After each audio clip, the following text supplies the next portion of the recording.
Me about. Good evening. We are calling to order the Board of Education meeting for Rowan Community College for Tuesday, January 2026. I almost read that one. We definitely have a quorum. I'm sure we'll be seeing Pat pop in here in a moment. And we're going to start with awards and recognitions. Yeah, we have two this evening, and the first one is we want to recognize our board. This January is Board Recognition Month. So we have a little appreciation here for you, and what you have is a card, but also we have some apparel options that if you would like to select an apparel option and let Rochelle know what you're picking in size and color, we will do our darndest to get it ordered and delivered by next board meeting. And Pat, you don't even have to be present to win. So we will get you, we will get you something on this, but we'll get you guys branded with RCC as a small token of our appreciation for the work you do to serve on the board. There you go. Very handy because Wednesdays in my job are college day. And I always try to put my robe on. Oh, there you go. Right. That. Staff to model. So I could see. Yes. Wednesdays, we're just thinking all day. Wednesday, yeah. Our second one is a fun one. We had a team. This is an example of how partnerships work in real life for the college. We had a community member reach out and ask about driver's ed for a little bit older adults. And so Lisa and I talked about it, explored, and realized there were some hiccups and some understandable ones there. But then talked about, well, what would it take to get to develop this? And so her team worked to develop what a driver's ed option for adults we haven't historically served could look like. And there was some support needed to be able to provide the training. And so we had a team who applied for a grant with the Cow Creek Band of Indian Umpqua tribe of Indians. And so we received a $10,000 grant, which was really great. But the other really cool part of that was they said that grant application was very it matched the criteria for an award that they have, the Bus Rondo Award, and it's awarded in honor of one of their founding fathers, the champion of the people, presented to Rogue Community College in recognition of ingenuity and dedication in assisting young people find a pathway to the future. So that's an example where our team, with a community partner, to solve a problem, we got support for it, and the supporters decided that it was worthy of recognition in addition to the support. So I'm sharing this. Nobody wanted to claim it on an individual merit because it was a programmatic thing. But our college is a well-received, well-earned recognition and a perfect example of how we work within the community to address need. Pretty sure I got to sit in on that one. Is that the one? Yes, you did. It was so cool. Yes, they love it. It's awesome. Yay, good job. I did nothing. I just sat in the seat. Let's make that very clear. I was a body in a chair. The people with RCZ did the hard work for that one. So excellent. Rochelle, do we have any public comment? Okay. And we will have some short reports because we just are barely getting into winter term, I know, but we'll start as we had a written report from Mike. Is he on tonight? Yep. Oh, good.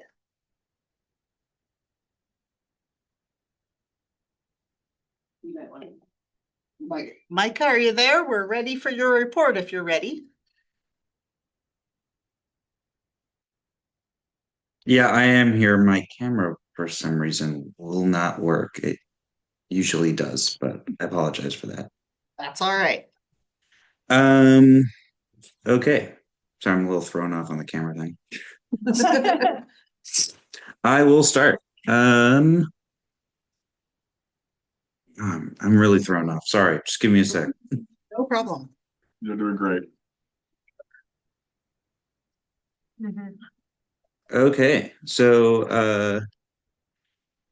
the first thing is it's not really events, but we did talk about ASG budget and basically approved the budget for uh, this year and next year. Um, yeah, we did that. And then we didn't do too many events since it's just the beginning of the term, but we did do our annual week of welcome and clubs fair, which is generally just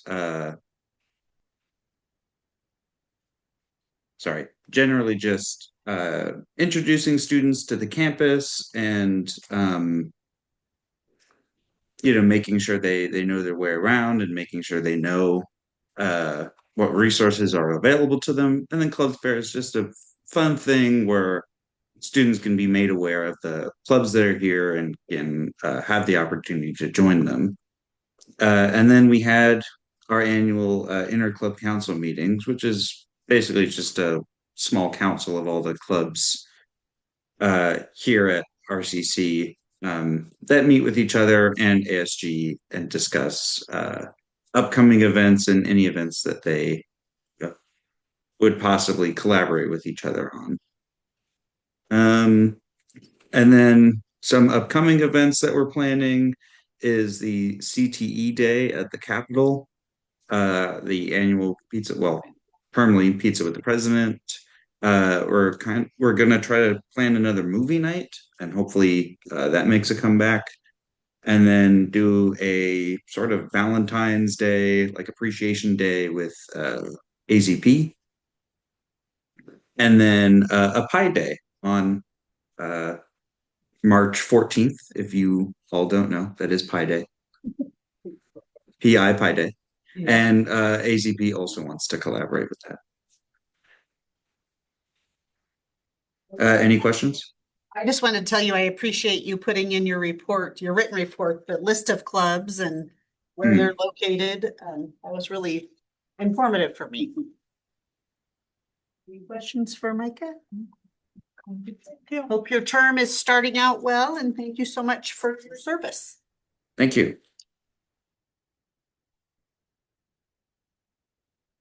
No written reports and nobody's on to give us those. We will move forward to board reports, and we'll start with executive committee. And you lost the toss, so You led the meeting. Just quickly, we dove into tonight's agendas, both the work session and this meeting, and then future work sessions. And then some conversation of other items that will be hit in other people's reports. So it would hate to steal their thunder because they'll do it better, specifically like legislative items and things of that nature. All right. That was good for 7:30. That was good. Yeah, I made them change the timing to accommodate me, and they were fantastic. We appreciate it. Board Outreach Committee. Linda or Jonathan? You? Not reaching out very much, Vanessa. Okay, we'll get on that already. Okay, OCCA, OSBA liaison, Pat or Jonathan, whoever's talking. I'm gonna start, Okay. but then I'm gonna let you, Vanessa, and Jonathan, and maybe Roger. So OCCA, there's a legislative committee that reviews potential legislation that we may have to either support or oppose. And this is early on in the session, so there really isn't any legislation, but there is one legislative concept that does pertain to us. And it's not a bill yet. It doesn't have a sponsor, but it's a concept that's been proposed, and that's legislative concept number 74. And it has to do with how school districts, cities, community colleges respond to ICE in that neighborhood or on campus. How do we inform our students? And it's pretty encompassing and pretty, how do I say it, prescriptive.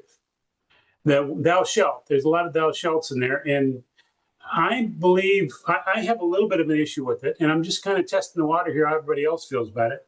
My issue predominantly resolves around the sovereignty issue. We have things we have to do to comply with state mandates, and that's fine. But beyond that, we should be sovereign within ourselves. That's why we're elected by our fellow citizens. So this actually takes some of the sovereign privileges away. And I'm going to let Randy will probably do a better job summing up for Vanessa, but I'm just checking to see where everybody else sits on this. I just read it this morning for the first time, so I'm still kind of catching up on it, but yeah, that thinking about local control versus statewide mandates and how we do something at Rogue could look wildly different than Portland Community College and what they're going through. So those were some of my wonderings as I read through it as well. So that's, and also I chatted with Randy this morning. it's really early in the process Yes. also, which gives me pause to kind of spend too much time worrying about something that hasn't even been introduced as a bill yet. So, but that's kind of where I'm sitting. And I will just offer, I definitely want perspective from board members, and a couple things to support that is that at the next OCCA board meeting, there will be a vote on behalf of the institution. I usually let Pat do it on behalf of the institution to support the legislative agenda or not. So this will be a piece on it and why a school may or may not vote for it. The difference, as a reminder, is we're going to be in a short session. So whatever happens is going to happen fast. Right. And we will be halfway through that session by the time the board next meets. They've extended the session, I think, to the 9th of March. Yeah. I think that- Yeah, right after. I think that there is a lot of discussion at the legislature about how to address ICE at different levels and in different areas. And so they're leaning in that direction to be more prescribed than I think we're comfortable with. I would recommend that we wait and see what ends up, if they propose anything and what it ends up being before, even if we have to huddle. Pull together a special meeting to help guide direction. Unfortunately, we won't have time to get input from our customers, the students, around their preferences, because ultimately they're impacted more than we will be. So that's unfortunate that the timing is so tight. That would be great. Linda first and then Roger, okay? Oh, again, I'm just reading it now, but I think overall, I think I don't know about waiting and seeing. I think if there are proactive things we can do that we want to do as a school, we should do that early to let them know how we feel about it, because you just wait there, you have voices in control and then you don't have a voice in it. So I think we should have a voice in it. There are some really concerning things in here to me, and you have to think about the communities that we serve and how it affects not just the students, but the community overall. And to me, some of this, could really blow up for our school in our community. And I would really about that. And to give you a little bit of context, I know Go ahead. is that procedurally, what happened was the legislative committee for OCCA, on which both Pat and Jonathan served, they met, and I think that the recommendation of the group was to support it with significant recommendations, which is kind of the standard unless something is a no. That allows them to at least to continue communication with the author of the bill. So that's kind of the standard process. And to the point, there's always a lot of voice on bills that may affect us, and that's where our representatives from OCCA and elsewhere will go talk. I think right now it's the position on what we're seeing. And so because what we're seeing, 60 days from now will either be a bill or not be a bill. It's gonna happen fast. And if there's not a procedural question, Jamie and I, when everyone's ready, we can speak a little bit to, and a lot more Jamie than me, but where we're at procedurally.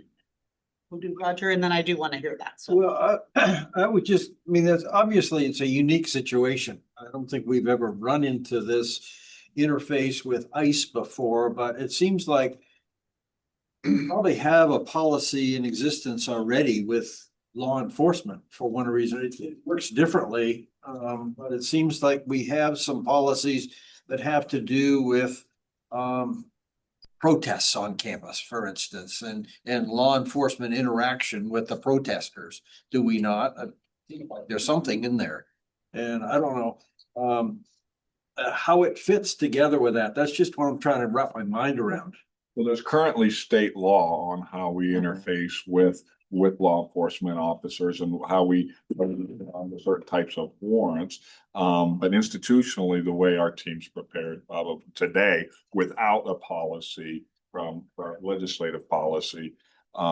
Jamie, you might share a little bit how our teams prepared themselves? So what we have done for a long time at the institution is direct if any law enforcement or government official is on campus seeking information about a person or persons to reach out to campus security. That's been our existing practice. In 2025, when because of things that were happening locally, we're creating concern for the campus community, we did send out some additional communications and reminders about that existing practice.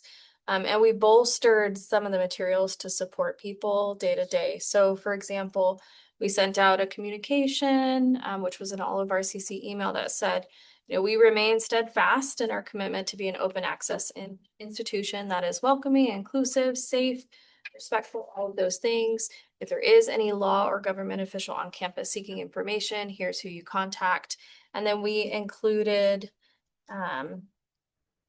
a guidance document specifically for employees and students, in part because we have student employees who are working in a lot of these front office, front desk kinds of environments. And we were concerned that they might not know what that practice is. And it includes, a blurb that's easy to understand, who do you contact and how, in case any of those visits are happening. And then an overview of things like education release, which under FERPA is always a concern for us. So who's authorized to release information? And so that is what we have relied upon as we've engaged in communicating expectations with employees and students about how we handle these. Yeah, Pat, I agree with you about the thou shalls in the draft. I'm very concerned about the language that talks about one administrator for each school district, as it were, or designee that has to record the time and the place to consult with legal counsel to verify the credentials. It feels like we're putting an employee in potential harm's way when we don't know any of the reasons why ICE or police may want to come to campus to meet with a student. So conceptually, I don't disagree that it would be good to have a public law that governs these unique and unusual times that we're living in. But the way that it's described in the language that's used, to me personally, I have a lot of trouble with, because of the new problems that it's going to create, trying to solve one, and now we've created at least one or more others. So, I'm glad in a way that it's not I who has to sit on a committee to take a decision, but I'm glad that you are using your best judgment to act on behalf of the institution. go ahead, Pat. I really appreciate the input, guys, and I don't think this is a waste of effort to talk about it because I think things like this is good for the institution to look at what our policies are and how do we do them. So if the worst case scenario happens, we have a way to respond where people know what they're doing. So I think this is not a wasted exercise, and I will make, I'm speaking on behalf of Jonathan too. So Jonathan, I think we can feel good about making sure that whatever comes of this, we will inform the board members offline if we have to. You know, I've talked to most of you today. So feel I have no trouble just sending you what it is and we'll talk about it. So long as there's not pending legislation in front of us, or board action in front of us, I think we're okay. There is another piece of legislation that it's a little funnier, but it does pertain to us, and it has to do with meals at board meetings. So Vanessa's probably laughing because you probably have the same issue. So in wake of the Pappy Van Winkle whiskey cabal about 2 years ago, there's a legislator who wants to make sure that board members aren't treated too well. We can't be, there's no extravagant payments, no extravagant nothing. We don't get I expensive. get a shirt, but that's. We get a shirt. But I will tell you this, I am prepared to push back on that if they don't let Rochelle give me my Fig Newtons, because that's right in the sand, the Fig Newton line in the sand. So I can provide, this is a statute that the Oregon Ethics Commission has weighed in on more than once, and a lot of people have gotten cranky about the interpretation for one reason or another. And in a nutshell, what it's saying, this really came to municipalities first and then landed on school boards, is as it's currently interpreted, you are not to feed essentially the board a privilege and a benefit that others are not extended. So if you think about the way our board meeting works, we would be compliant with current interpretation because anything available to the board is available to anybody else present. Now, I think there is a stipulation there is that when you announce your meeting, to even say in the meeting announcement, and refreshments will be provided or available to all in attendance. You know, kind of. So some of this I was like really, which has been tricky in the past because we've seen instances where boards, and some more than others, will go into executive session for an extended period of time, and maybe that's where they would have had a bite or something to eat. So there are a couple legislators who feel like this is above and beyond and not what it's not what it's intended for. But for the benefit of you, for you all, if you're worried about our board meetings, we are compliant with current interpretation as we practice today. Long live the Fig Newtons. You better make sure that's on your shopping list for next time. Yeah. That's why Pat didn't come. They're already on the back table. Yeah. We're doing kitchen clean out back there. You keep wiping them out. Anyway, that's my report, guys, and thank you for talking to me about this because it's a big issue. It's not done. We'll talk about it some more. Well, I feel a lot more confident knowing what the process is already in place at RCC for this kind of thing and how widespread that it's being shared. That gives me confidence in it too. The required communication, we could be compliant with any law that comes out, but to be compliant, one might question if we're more chaotic than clear. And so we don't have limitations by campus, by enrollment, which is essentially what it dictates. So we would have to notify all students. So hypothetically, as this is written, if a law enforcement officer is described in there, parks in front of the higher ed center on lunch break, we're to notify the entire college. And it's likely that your students will already notify the communities. So, I mean, there's that already. Yeah, they could just be having a snack. Yeah, yeah. And so I think that part of the reason for local control is what's happening and what's the appropriate response is the position we tend to take as much as we can in any circumstance. Yeah.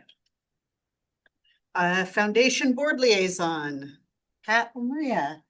I don't have a report. I think we're meeting on Thursday of next week. Yes.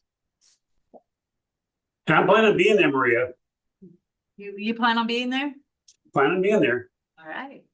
Take notes so you can report back next month. Yeah.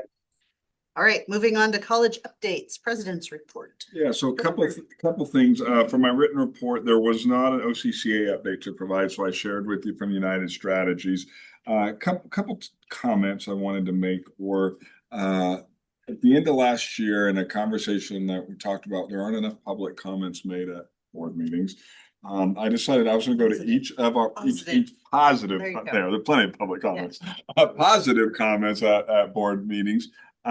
I made the commitment to visit each of our school districts and just go sing their praise and how happy we are to work with them. So I was able to hit my first two last week. I hit both Grants Pass and Medford School District. But I want to share a little bit of wrap up of some of the stats I'm sharing with them in addition to this appreciation.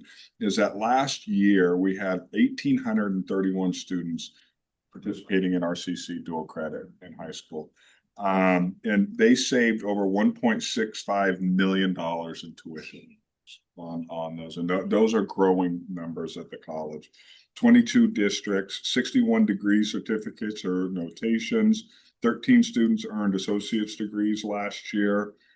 College Now, which is essentially their teacher teaching their day for college credit, grew by 35% last year. And early college, which really is a neat demonstrated commitment from the district, is when the district commits to paying the tuition on behalf of the students. So they're taking some specialty classes. That grew by 11%. That's tough because they have limited resources. High school students are now we had a goal, I think, of high school students hitting 18%, and we've exceeded that already. And I'm told that both numbers are trending up for the 25-26 school year. The majority of our enrollments for concurrent come in during the spring term.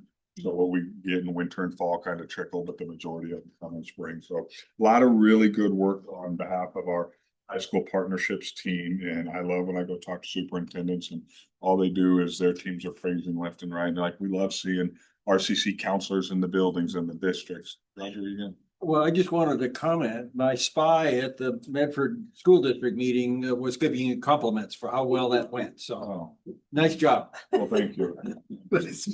Well, my spy at the Grants Pass fell asleep in my report.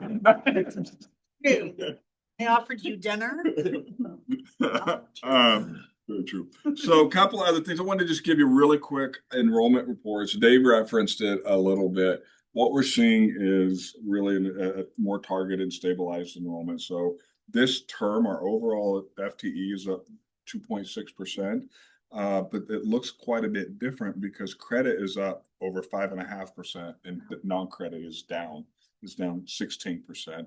And that is because of controlled efforts on our parts and the way we're looking at resources. And we're having to, this is the reality of not just being able to say, go do any and everything you can.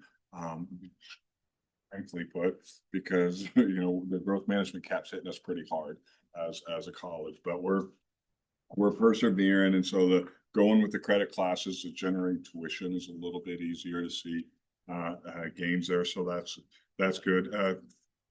Or if you're interested, our student enrollment is 5,200 or almost 5,300 students this term.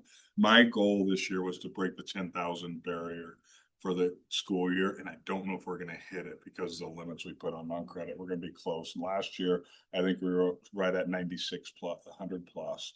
So I was hoping for 10,000 this year, and I think we're going to be really close. We'll see how much those high school programs really grow. But to get back to 10,000 students served in the Valley is an awesome story once we get it. I'm just curious, the non-credit, and I know a good part of that is the GED portion. Are we actually turning away people saying we can't handle it? How are we doing that? So there's GED and English as a second language comes out of what we call pre-college GED program now. And I think I understand it to be twofold. It's down a little bit in headcount, and part of that is our ability to offer in different ways. Part of that is that we have populations who aren't as eager to come to school right now, given climate. But a large portion of it, because head count isn't down as much as FTE, they're delivering a little bit differently too. So they did the way we count FTE, they were doing a lot more direct in person, and there is more self-guided necessary. And so what we don't have yet, and they're starting to look at, is what's the impact of that? You know, what do student success rates look like in this more self-guided versus direct instruction? But yeah, that department, if we just look at department enrollments, was just skyrocketing over the years, and we had to tap the brakes on them. Which, you know, Yeah, we're back to pre-pandemic numbers, but they were actually blowing past pre-pandemic numbers, and we backed off of them.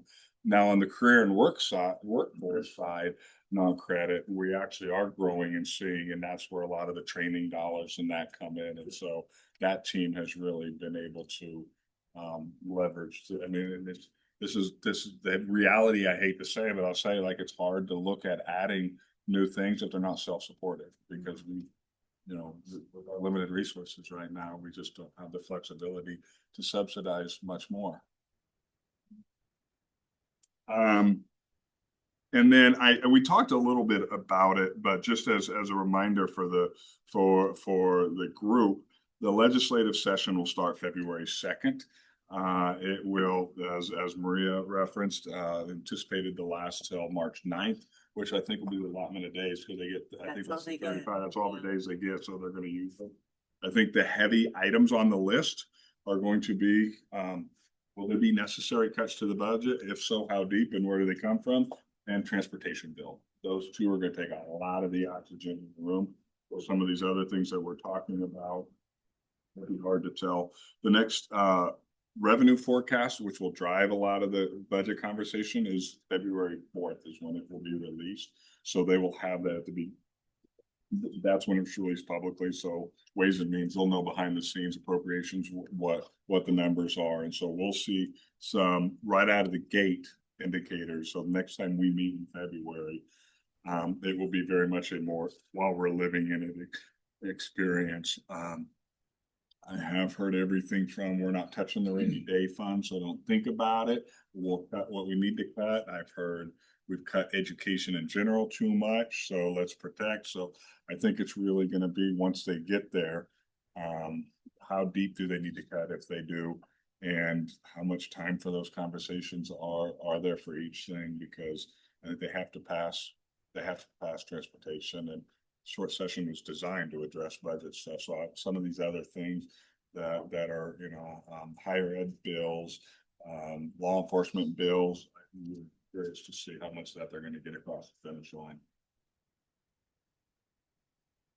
Any questions for Vandy? All right, senior leadership. Get started. Okay, sure. Be happy to. So thanks for allowing us to share a little bit. I wanted to let you know that this is our third week of the term, winter term, and the first week we had our week of welcome, and we had a lot of folks sign up and help new students and returning students find their classes and all the questions that they have. And I had the opportunity the first couple of days to participate in that in the morning for about an hour on Monday and Tuesday. And I got to meet several students, which was really fun for me to chat with them. There were a couple of students that were returning students, so they were in their second term. One of those students, I was able to just chat with her and find out that she had interest in TRIO, and she heard about it. She knew what it was. She was intending to transfer to SOU in the future, and I was able to connect her to our TRIO department right there on the spot. So that was really cool. And I met students in pre-college, right? And I met students who were first term students here in winter. And so it was really cool to chat with them and see all their different walks of life and where they're coming from and what their career paths are. So I had a good time doing that, and I hope all the other folks did as well. So I just wanted to share that with you. The second thing I wanted to let you know, you heard Randy talk about the enrollments and all of that, and so I'm not going to go over that, but we thought it was interesting to see that higher rate increasing in the face-to-face options. That, having said that, we're working on taking a really hard look at our scheduling of classes and delivery types and all of that. So that's a project that is started, and we'll be continuing to work with that. And hopefully get some good ideas out of what we find from our analysis. So more to come on that. You heard one of the students say that CTE month is next month. That's February. And then we're having CTE at the Capitol. So Dean Steve Phelps is going up there with some students on that day. And so all of the community colleges are going up to the Capitol, hopefully get in front of legislators, be able to answer questions, and let them know how important some of these programs are for our economies, and for students, right? So that'll be fun. And then last week, Dean Phelps and Director Tim Sensabaugh and we went to Grants Pass High School on Friday. They had a ribbon cutting for their automotive. And so they doubled the space that they have. So it's a huge program at Grants Pass High School. When it started, I think 2 years ago, I think. And so they had the opportunity to expand outdoors. And so they brought in all of that. So it was great to see industry partners there. Toyota here in Grants Pass was there. Steve Rowe was there. And, you know, they recognize RCC as being a great partner for that program. So just wanted to give a shout out to those folks for being there and showing up for our partners. Also last week, Dean Reese, Rusty, he went to the IMSH, and I wish I could tell you what all those letters mean. It's like the International Society for, what is it? Medical health simulation. Medical health simulation. So he took some faculty and staff down there, really in support of our Simulation Center of Excellence. And so that we're doing a lot of background research on all of the new technologies that are out there, how they're using simulation effectively for student learning outcomes. And so that's a big part of a project for us here at the college that we're going down that path. And then finally, just to let you know, we are continuing our efforts towards accreditation. And so East Long's been leading that institutionally, and then in our division on SLS, we've been working towards writing narratives for Standard 1, which is the year 7 self-evaluation. So we're making a lot of progress there. So that's what I have for you. Randy and I both decided we would have much rather been at the ribbon cutting than where we were. I'm glad it went well. Save cookies too. Well, I had the CTE Day showcase on my list as well, so maybe next time I'll go first. But I just wanted to give a shout out both to Steve Schilling, excuse me, flashback, Steve Phelps. I'm sorry. I'm in 2011, apparently. Back with FFPC. Back in the day. As well as Joseph, Director of Student Life. So we've got graduates coming, current students, we have faculty really engaged. It's been interesting working with OCCA as the amount of space has shrunk. We are getting creative with some really interesting showcase opportunities that will hopefully get people to not just walk right by, they'll come and get engaged. The program that OCCA asked us to showcase is around transportation technology. So thank you, Steve Phelps. We had our first college council meeting today. And so I also wanted to recognize Lisa Parks, who's agreed to serve as the designated co-chair. We're excited about the work around clarifying participatory governance, shared governance here at the college. And this was our inaugural group at their first meeting today. So looking forward to what comes from that group. In the area of our professional development council, we are starting the planning for spring in-service already. So that is happening now. We're also making progress on some of the mission fulfillment work that was assigned from the College Effectiveness Council to that professional development council, really around the ways in the system that we can capture the great professional development efforts from across the college. And so it's really exciting to see some of that work come together and move forward. We're planning for Employee Appreciation Week, March 2nd through 6th. And you'll hear from Kelly for marketing communications, but I do want to mention we are working on a prospective student view book, and we had a kickoff meeting that was facilitated by Sarah Bristol in our marketing and communications department. And she did just a phenomenal job bringing people together from across the college. We had materials everywhere from all different sorts of institutions to look at, what might speak to who we are and where we're going. For those prospective students. So I'm really excited about that and some of the other materials that we've been able to put together for this year that we're going to keep refreshing as we move forward. So great work from that team.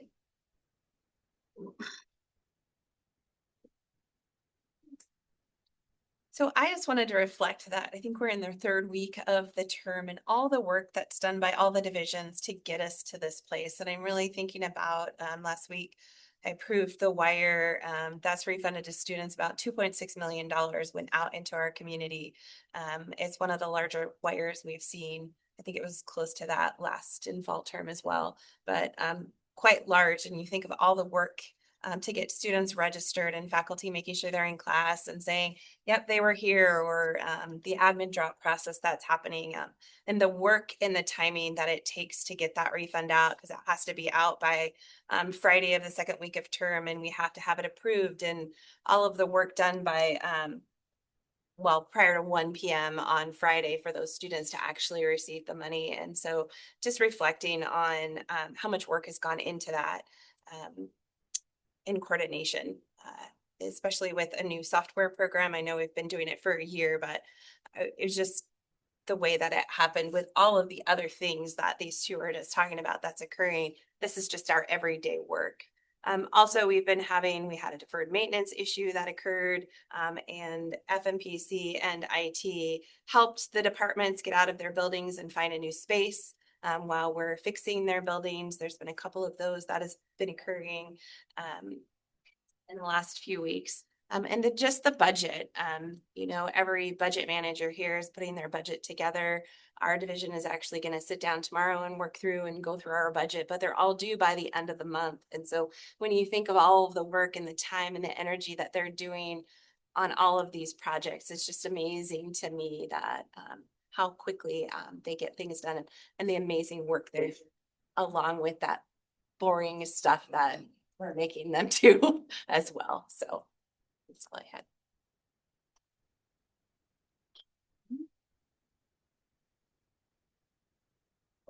Your turn. Thank you, Madam Chairman. For the next 20 minutes now. I want to share with you 3 items: accreditation, strategic planning, and a new public data explorer that will show. That's why you see my face there. Eventually, I will replace it. You heard Dave talk about it. Our work on accreditation is going pretty strongly. Multiple people are working, focused on several things. Right now, evidence is being collected. We have also started writing the actual draft. So not going to wait till the last 30 days to start writing it. So the first section is done. At the same time, in the next couple of months, you are going to see a public announcement for it, which is required by NWCCU. So that'll be coming out too at some point. We are pretty confident. Yesterday, actually, it was supposed to be on Friday, but it came through yesterday. We did get some feedback on our annual report, which we gave to NWCCU. Clean bill of health. They were pretty impressed by it. I'm not surprised by that. So that gives us some more confidence going into things. As you heard us talk about the last time we broached this subject, there was one outstanding item from the last visit, which is looping in assessment learning into improvement. We are very confident that we are going to pass muster and then some this time. So we have seen some of that evidence. In addition to that, what you'll also see is either late February or March, We'll have a couple of open forums in each of the campuses so that everybody can come in, see what we are doing, why we are doing it, and get their feedback as well. So overall, this is to say that we're on track, pretty confident about it, and looking forward to really telling our story proudly, so to speak. I do want to move into strategic planning for a minute. Are there questions on accreditation? Me or my boss can answer. All right. You're doing a good job keeping us in the loop. I appreciate it. Thank you.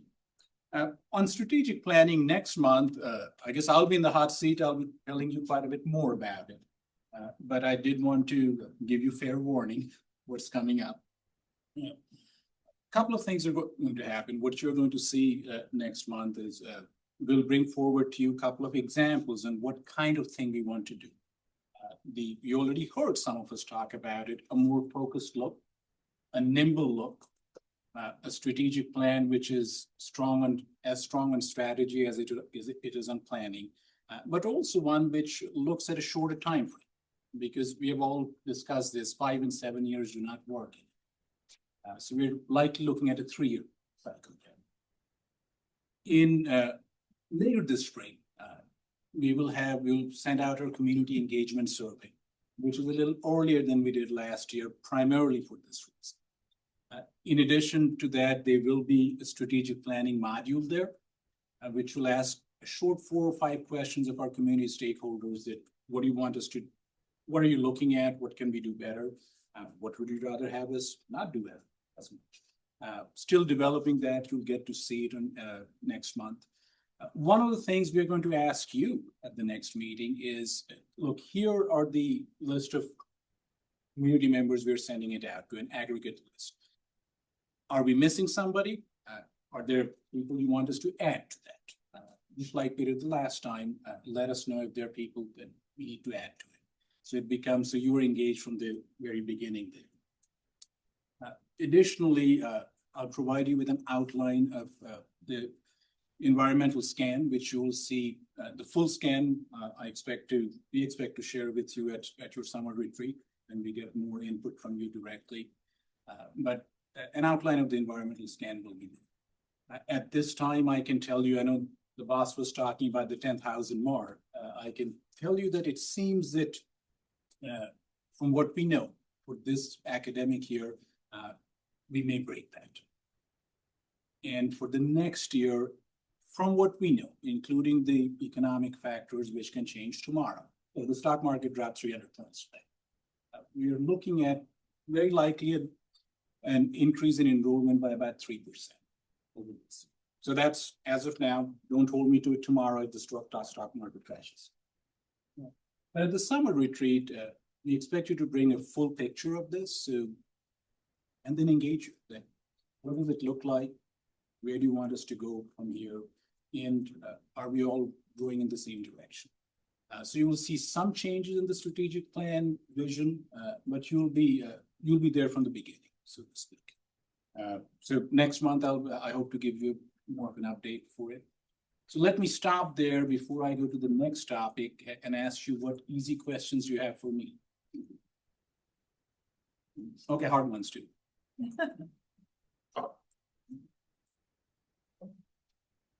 In which case, I'll move to the Public Data Explorer and I'll get rid of my picture.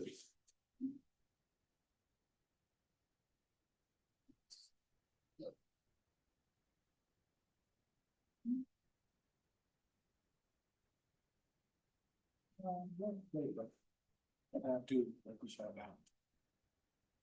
What this is, it is on our website, and I'll be happy to send you. It is on our IR website. At the right-hand side, it says Public Data Explorer.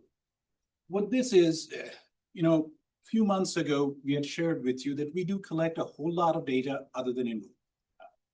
Financial aid, financial health of the institution, affordability. And it was time to get this in a place where you can start seeing it. Something like this. This is still a very, who's coming back in? This is still a very preliminary project. This is like 1.0. As we go forward, you will see more and more of it. There'll be more robust data in it. It is both transparency and accountability. If we are collecting all this information, why aren't we using it? And eventually we want to add in comparisons as well. That if this is how much we are distributing annually, for example, for just this dashboard, what is Klamath doing? What is Portland doing? And similarly, there's several other areas you can see. There'll be quite a few of them right now. This is just the start. One thing I did want to show you here was how we spend our dollars. Because you're the ones who are signing on the paychecks there. In the orange section, one of the things you see is, and this is relevant to the public discussion these days, that, well, how much are we spending on teaching directly in the classroom? And what you get to see is, over time, what we spend in the classroom, direct instruction, has gone up. We are doing pretty good in that sense. And we're going to compare it to others as we get more information there as well. So this is a teaser, as I said, 1.0 in public data. This will keep improving, and as we get more information, I'll be sharing it. So I think I've taken up exactly 5 minutes. Now you can ask me the easy questions. So it's interesting that like when you see that, and that's what you should expect. So on the far right in fiscal year 24, as a reminder, that year we were up 19% in enrollment. So I think back then, a couple that was, Roger, you'd asked a question. We talked about we're funding all this money into instruction. Like, do we do this across the board? And really not. When we're growing like that, oftentimes we stick extra money in adjunct or overload salaries. But we aren't afforded the luxury to say, and that means advising and enrollment and all these HR hiring people. All that's going to grow too. It ends up going straight to where that direct instruction is.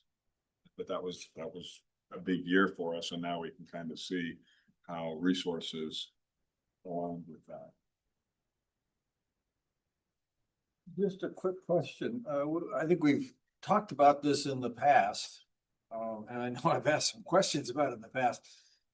Is this being put together in such a form that we can compare ourselves to high performers that fit in the same category that we do?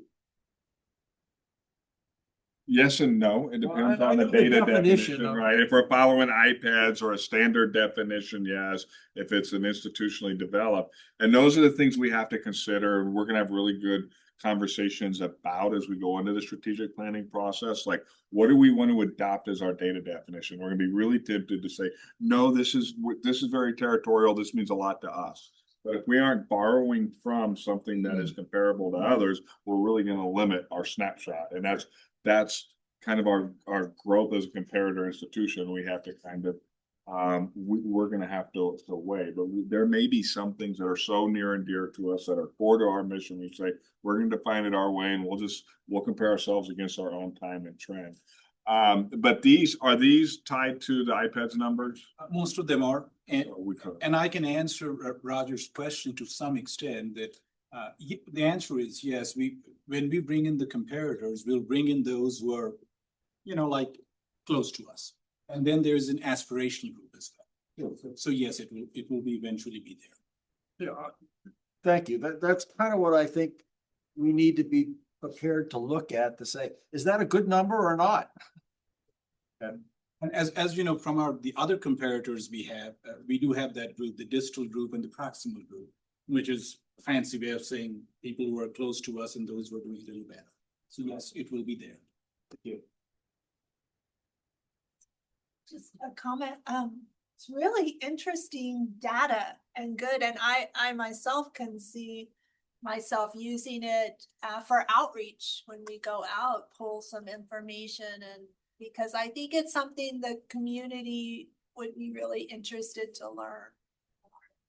and I'll share with them how to get there from our website. Sure. It is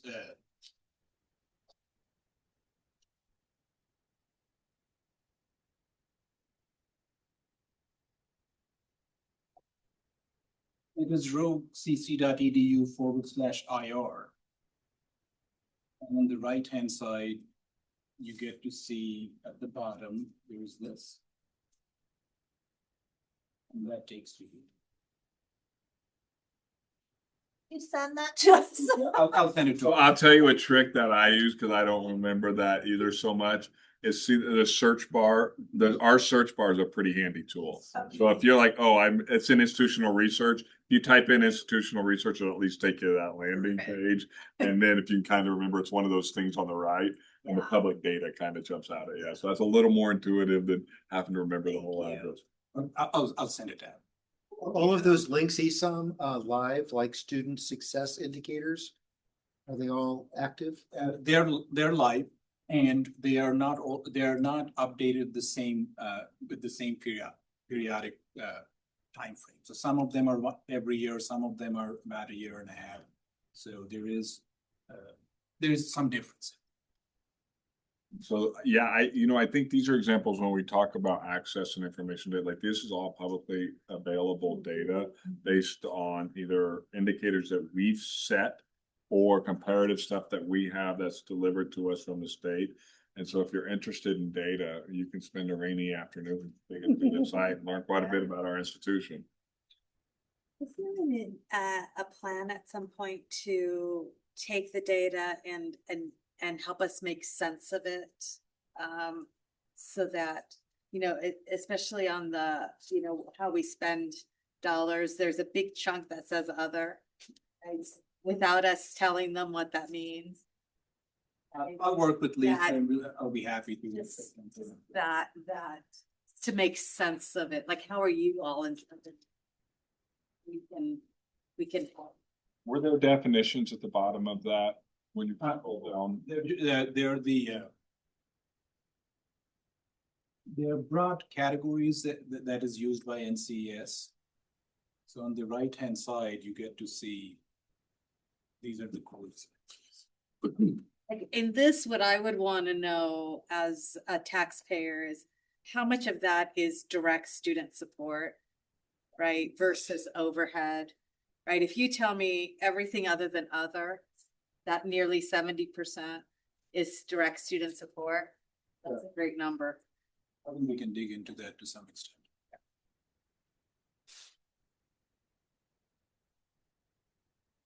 Questions or? Madam Chairman? Thank you. Remember, I see no cast, but I'm guessing you may have some updates. I did. Where did I write those down? Previous page. We're gonna rock my memory. I'm sorry. There were two things that, oh, there it is. That I was gonna highlight on her behalf is one, we got exciting news from, well, this is, I think, Dean Phelps Spotlight Day or something, but our automotive department received news that Lithia Motors asked us all to jump on a call with them, and they awarded a number of schools, I think 9, $50,000 grants across the country. We were the only one in Oregon, only community college. The others were trade and automotive specific schools. And so working with them on the best way to leverage those funds. Interestingly, associated tied to that, we don't often list gifts in that, but there's a generous gift from the DeBoer family that's going to come in to support some students that they specifically use from their foundation to support some students, some learning technology.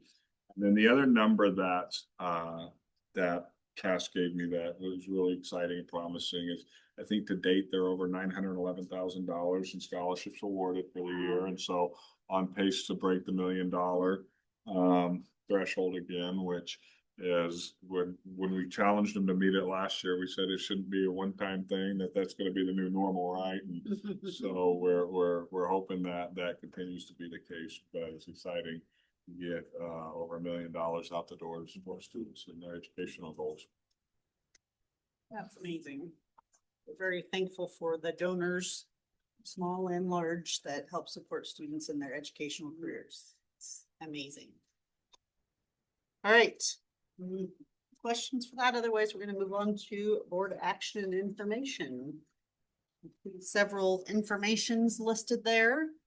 Anybody have any questions on just the information? Most of those are first readings for policies.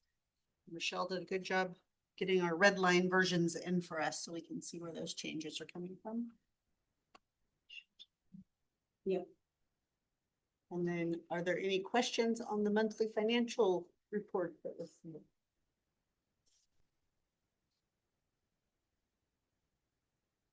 Really, Roger? I'm just Oh dear, thinking I've about got quite that. a reputation. It's a good reputation. You ask question, we all come to it with our different lenses and. You should. Good job, apparently it was. No questions. All right, we are moving on to our action items. I will entertain a motion for revised board policy BP 3250. So moved. That's been moved and seconded. Any discussion? Okay. All those in favor signify by saying aye. Aye. Pat, any opposed? All right. Entertain a motion for new board policy BP 3716. Second. Discussion? Seeing none, I will, those in favor signify by saying aye. Aye. Hey, Any nays? Okay, you saw the list for our district budget committee members. We have one new appointee. Amy Thurin, is that how you say her last name? Thurin? So I would entertain a motion to approve our slate of board budget committee members. So moved. Second. Any discussion? Those in favor, yeah, go. I just want to thank Roger for helping us secure our newest member. My pleasure. Those in favor, aye. hi. Any opposed? All right. GP Amendment 2 with the joint construction for early work. I would entertain a motion. So moved. Second. Discussion or questions for the people? Greg, specifically? Okay, all those in favor, say aye. Hi. Any opposed?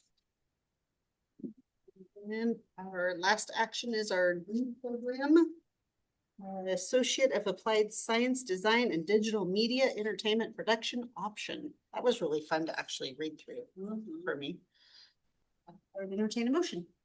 So moved. Second. Any questions, discussion? Those in favor, say aye. Hi. Any opposed? Motion passes. All right. Says new business CTE day, and it says my name. I can guarantee you it's not me doing the talking. Well, you've heard a lot of exciting plugs. If you weren't excited coming to the meeting, you should be by now for CTE Day. So CTE Day is February 18th at the Capitals, the day after our February board meeting. And we have a full day planned with showcasing our automotive program. They have 30 inches table space to use wisely. But preceding that will be a breakfast that anyone that will be attending on RCC's behalf will be invited to go to, as well as we're going to do legislative statewide. So if you have interest in joining for the legislative visits and for breakfast, please let Michelle know by, let's say, next Friday. We'll have our partners at United Strategy help us secure those appointments. They try to get them staggered when they can, but because session will be in session, sometimes we end up having split votes. But we will have students in attendance and a couple of us. So if you can join, love to have you, but we know that you guys are busy folks as well. Old business. We've got our college website and branding updates. Hi. Thank you. Yeah, you bet. Phil's getting me set up to present for you.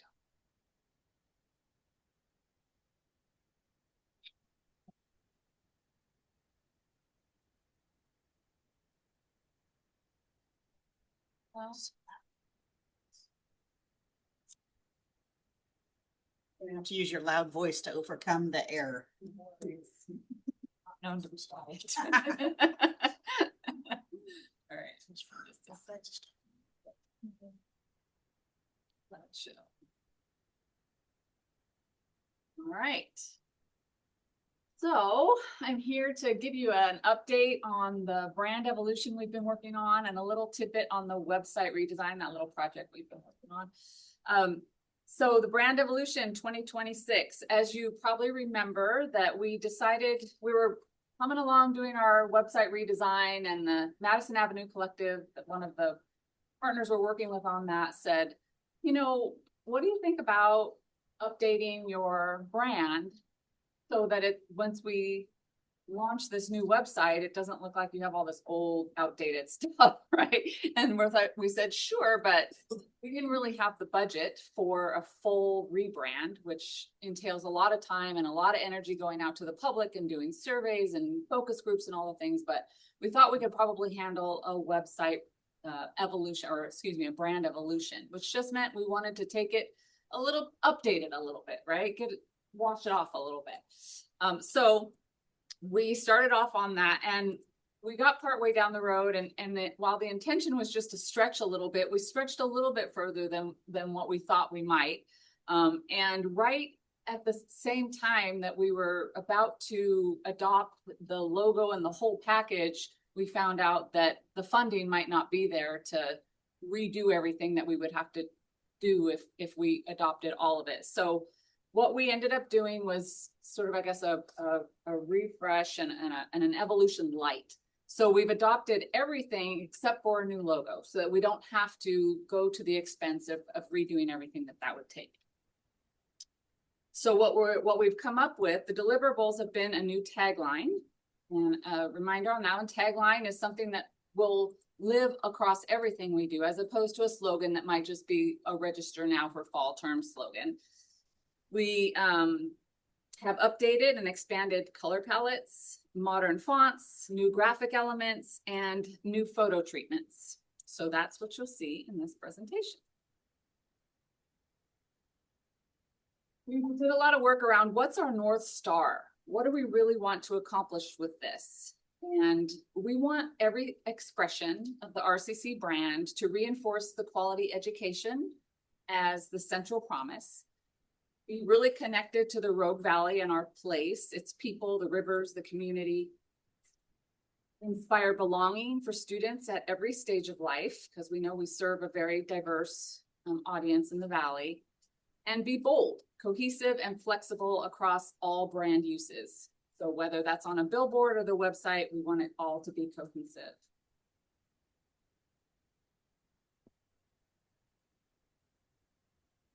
What does that mean? So our brand aspirations are, again, that the quality of the education above all is really communicated. That it's that people know, and it shows that we're accessible, affordable, flexible, supportive. We're known for transfer credits, technical programs, and strong ties to the local economy. We put together a brand voice and personality. So again, this will go across all platforms. We want to be welcoming, encouraging, and supportive. Think Ted Lasso meets Leslie No. This is come in handy with the content that we're writing right now for the new website. We want to sound confident, but approachable, credible, and capable, while still fun and community oriented. Some of the symbols and storytelling you'll see throughout this presentation, you'll see the osprey that symbolize vision, skills, balance, abundance, and victory. You'll see the river and the Rogue Valley that symbolizes connection, growth, flow, gateway. You'll see trees, bridges, interlocking shapes to showcase our community support and pathways. And then you'll see, not necessarily in this presentation, but as we start to do our storytelling and put together our messaging map, local economy and community partnerships, students graduating into local jobs. You saw some of that probably if you saw any of our commercials for the bond measure as well.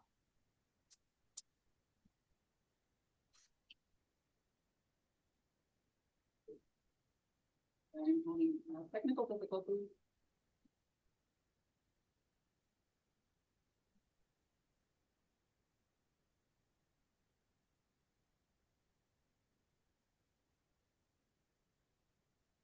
It's not forwarding.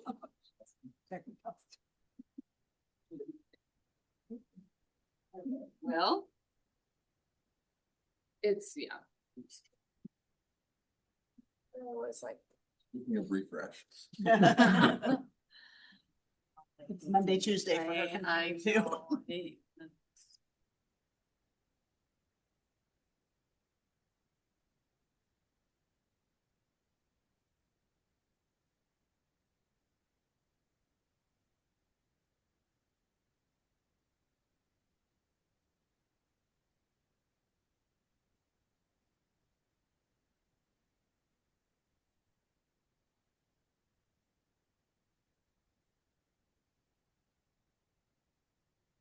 know.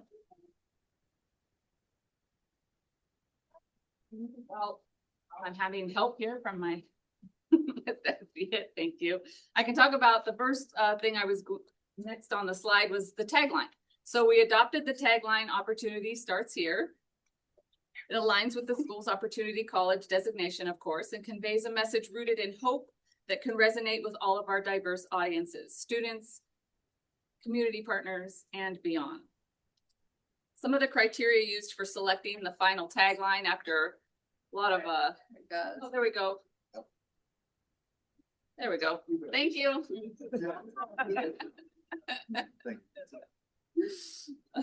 So some of the criteria that we used to come up or finally land on the tagline that we actually started with was we wanted it to be memorable and reflective of RCC's core brand identity and value proposition. We wanted it to be original and unique, and it needed to be concise, short enough to be locked up with a logo mark.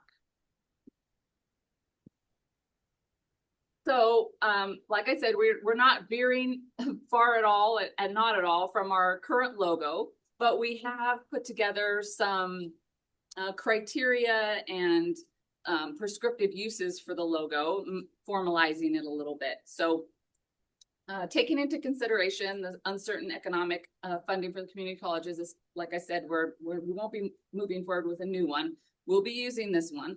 But while it might be dated, it represents the Rogue River, a universally recognized feature of this region. And the icon still, to this day, reinforces the place that our college serves with pride. We've put some formalized usage language into the brand guide that we'll share with the whole college, as it represents the full expression of the brand and should appear on most print and digital materials. Here's some secondary logos and visuals for you, and we would just use these when space requires it. Basically, it would be our second choice, but sometimes, like especially the circle you see there, that's going to be on social media, right? Because on social media you can't get the long horizontal logo on there. So there's that. Co-branding. Here's your department logo, Isam. He was just asking me for a new logo a little while ago. So for the department logos and co-branding, the guidelines around this is that the names should remain secondary to the main brand. So you can see that the name of the department is below the main logo. It uses the designated typography, spacing, and alignment so that the parent identity remains clearly recognizable. This approach ensures consistency across all of the departments while still allowing each group to clearly be identified within the overall brand system.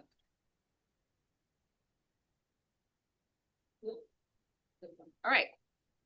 Also is not changing is the athletic logo. It did get a little update a year or two ago so that we could limit the number of colors. We were getting some complaints that when they tried to do printing and embroidery, we were breaking the bank with all the logos. So we did update it a little bit and change the font on it, and it was updated. And so it'll stay as is.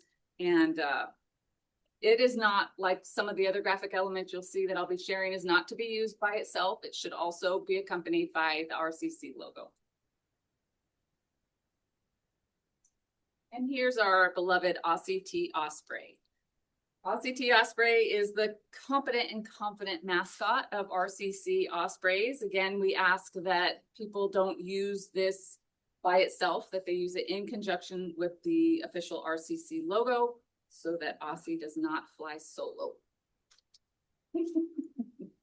Here's an example of how Aussie might be used in a fun student-focused event coming up. They will be, excuse me, selectively used in student-facing publications like this, not to be used in formal institutional or external-facing materials so much as fun, student-oriented. All right, now we get into the fun stuff, the new stuff. So we have a new extended color palette. It's built around a range of blues that are recognizable as belonging to our institution and that create a calm, trustworthy foundation for the brand. There it is, dun, dun, dun. These blues serve as our primary colors and anchor most designs, providing consistency and a clear visual identity across all touch points. To support the primary palette, excuse me, we use 3 accent colors, which you can see on the side, on the right-hand side there. These supporting hues are intended to add small moments of emphasis, contrast, excuse me, and personality. We use them sparingly, not with broad strokes, primarily for highlights, call to action, data points, or subtle decorative elements. So it should never overpower the blues or shift overall tone of any composition. When used together, the full palette creates a system that feels cohesive, grounded, and connected to place, while still allowing for visual variety where and when needed. Here's the Pathways color palette. Maybe 1 or 2 of these have changed slightly, maybe one of them more than slightly, mostly for accessibility purposes. And you'll see there are icons that also represent the different pathways. So between the icons, the colors, and the names of the different pathways, they all together feature the different pathways that students can pursue. What else? Anything else on those? They're not primary elements. Again, they'll be used in conjunction with the Rogue Blue. New fonts. We have PT Serif and DM Sans. Also very prescriptive uses for both of those. They're not so different than our current logo that our current fonts that you're going to look at the logo and think that's so different, like that doesn't fit, right? But they still are a little bit more modern and updated than the fonts we've been using. Right, and then the graphic elements. Oh, here's the prescriptive uses for the different fonts. And now we have graphic elements. So for our graphic elements, they add depth, context, and a strong sense of place. They're meant to always feel integrated, intentional, and supportive of the overall visual hierarchy. Together, they create a flexible, cohesive system rooted in place and identity.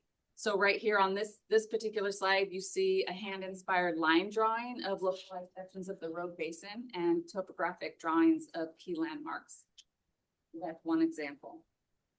Their role is to underscore the brand's connection to its geography, quietly grounding the design in a sense of place. More graphic elements. So we have some soft, desaturated landscape images used as subtle background texture or to anchor a layout.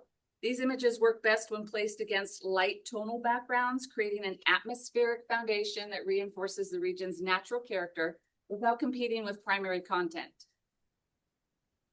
Then on the right, you see the masked image of the osprey. That may appear in various poses to bring energy, motion, and personality to different systems. These will be used as focal accents or supporting illustrations, never overpowering photography or key messaging. They're meant to just be clean, well integrated, and consistent in tone so they feel like part of the broader visual language.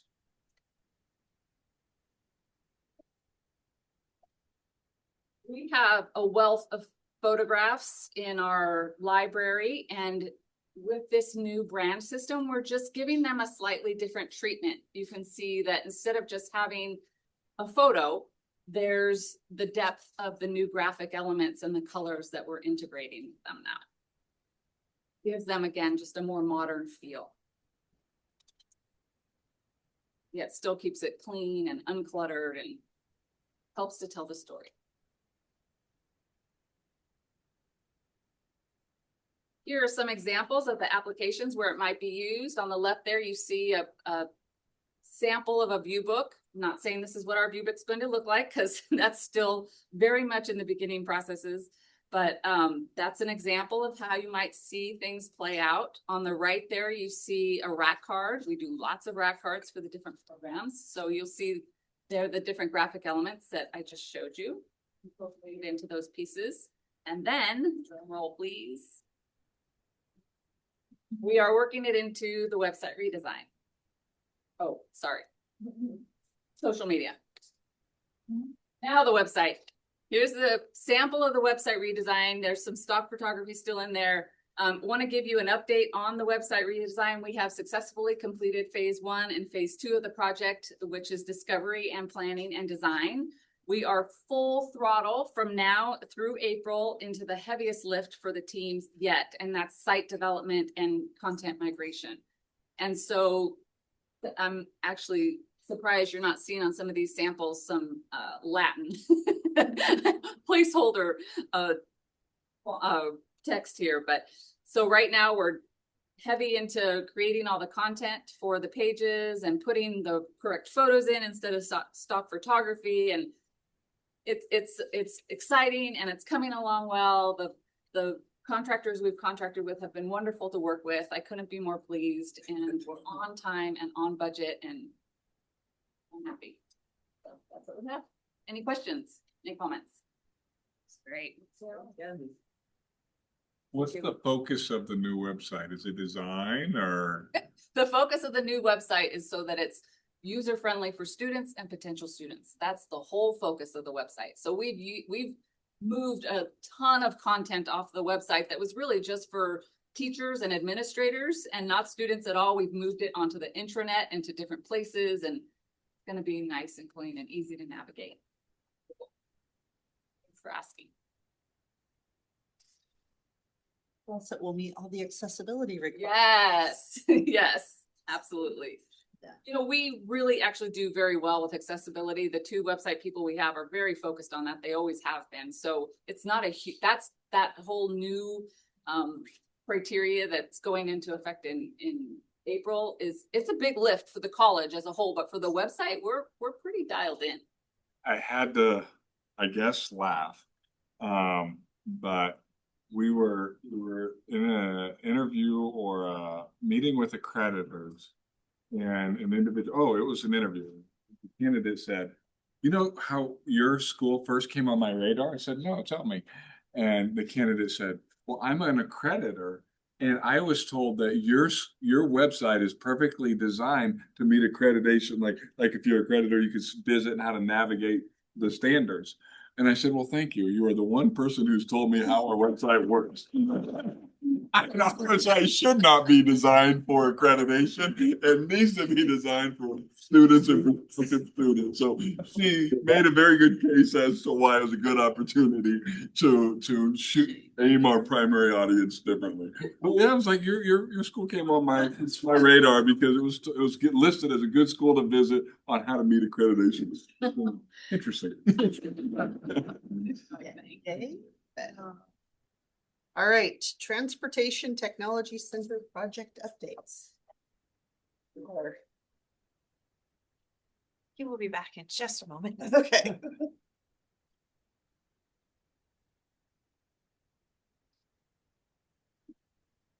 We'll bump down and do the consent agenda, and then we will come back up, okay? So we're gonna hold off on B for just a minute and head down to approve our consent agenda, which is our quarterly budget transfers. So I would entertain a motion to approve our quarterly budget transfers. So moved. We moved, and somebody seconded. Somebody moved and somebody seconded. Who moved? Maria moved, seconded by Roger. Any questions? Straightforward when you're reading it, so all those in favor, say aye. Aye. Opposed? All right, we are moving back up to 10B, Transportation Technology Center Project Update. You're on. I'm happy to answer any questions. I have my computer still booting back up, but I just want to draw your attention to each project. It outlines a time window of when we're going to go out for public procurement, basically taking bids, and the GMP negotiation period when that ends. So that's the window that we're looking at to publicly advertise and negotiate pricing and come back to you for a approval of a contract. The final GMP for each project. But with that, happy to answer any questions. We're moving right along. So, Roger, go. Ray, I'm just curious. I noticed that neither one of the projects have any dollars in there for energy credits. And I know that the past projects that we've done, there's been some of that involved. Is it just the atmosphere from back east, or it just doesn't fit the design? No, we've actually enrolled both of these projects into the Energy Trust program. So once we've been working on the lighting, for example, the material type, to make sure that they qualify. So there will be energy incentive credits. Okay, so these are coming. Yes. Okay, they're just not excluded from the project. Correct. So we enrolled those. We've been working with them on the product type selected, because obviously a lot of the lighting changes. And then when we come back at the end of the project, they do a final review. And then if everything matches with what they've approved, then we'll get a check. Does that include any solar panels on the roof of the building? Yeah, so every public project, the ceiling is raised. It was $3 million and above, but now it's $5 million. So every public project, $5 million and above is required to provide some type of renewable energy. And so we are using solar on this project. However, hopefully for future projects, we can also use battery storage, because that's an allowable renewable energy source. Thanks. So yeah, 1.5% equivalent of the construction dollars will be in renewable energy. Thank you. I have a nugget that in the spirit of full transparency, that while we're waiting for the pricing, I want to plant seed for consideration of that. The base bids for the buildings now that have both been approved are given construction allotment, which includes at least $1 million. We've given Greg more money than we've allotted, so we have to fundraise at least $1 million for that. And then we're talking about how to find equipment and that. The base projects are going to also have an opportunity for alternatives, because one of the things that we're going to have to consider is, are we going to move into buildings that we will have to be as soon as we move in, as we bring auto and diesel together. And so the seed I want to plant is there will be a capital campaign associated with this, and with the capital campaign, it will be going to meet those current unmet dollars. But part of a consideration is how much appetite, if any, do we have to pursue the alternatives to either build out space that we haven't allocated or used yet as transportation technology moves forward, but it's always cheaper to do it the first time, or to stay within and budget on the base. There's risk associated any way we go. There's risk of extra dollars spent that need to be fundraised and matched in a way. There's risk of filling the building as soon as we move in. And so and we'll bring you some more details on that, but I want you to start thinking about individually so we can talk about it collectively.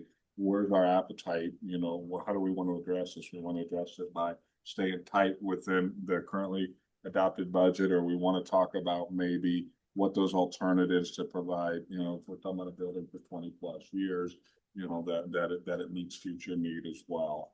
But this was not we went and asked for base bid, the orders that you've approved the last 2 months are base. They are not our dream project. But we did design for those future expansions that you're talking about, so.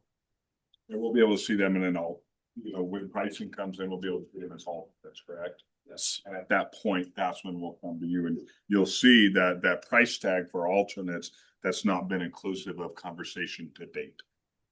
So would that come in the form of a change order? Well, I don't know if it's a change order. How you want to talk about the process, how that would Yeah, work? so the base design is, you know, box X, and then the additive alternate one would just expand it that much further, and so on and so forth. And so if it's favorable at that time, whether the dollars are there or the college wanted to add more dollars, we would just amend the GMP at that point with whatever, however far we want to accept. If we decided to wait and say, well, let's talk about this a little further, and we waited an extra month or so while we're already in the middle of construction, then it would be issued as a change order. Which So can be having done. those conversations at the beginning of that versus waiting. Yes. If I'm understanding correctly, just to make sure. We talked about this quite a bit a couple of months ago, like here's the footprint we're thinking of, but there's also room for this, this, and this. It doesn't have to necessarily be filled, but it could be ready. Shell. So that if we needed to. Gotcha, okay. Absolutely. And we did issue, when we did the science center, it was decided at that time to add that parking lot, was issued as a change order about midway through construction, so absolutely flexible. What we do need to be mindful of is if we're ordering a pre-engineered metal building extension, you know, the time that it takes to actually get those pieces as well. So we can put together more information on that as we get a little bit further on here. I just wanted to thank you for keeping the spreadsheet up to date. You know, that's Yeah. information. Michael has been instrumental in doing that. Okay, good. All right, we are now at roundtable. To share whatever's on their particular mind. Pat, I'll start with you. Do you have anything you want to add? It's been a great meeting. I appreciate you guys listening to my concerns, and I look forward to see all the great buildings we're going to build. So it looks good. Andrew, we're just going to start at your end and we'll work our way. Just looking forward to the new year.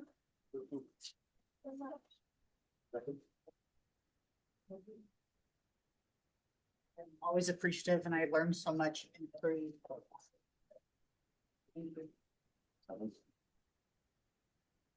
All right, we will be adjourning and we will need to go into executive session today, but we will adjourn the regular meeting.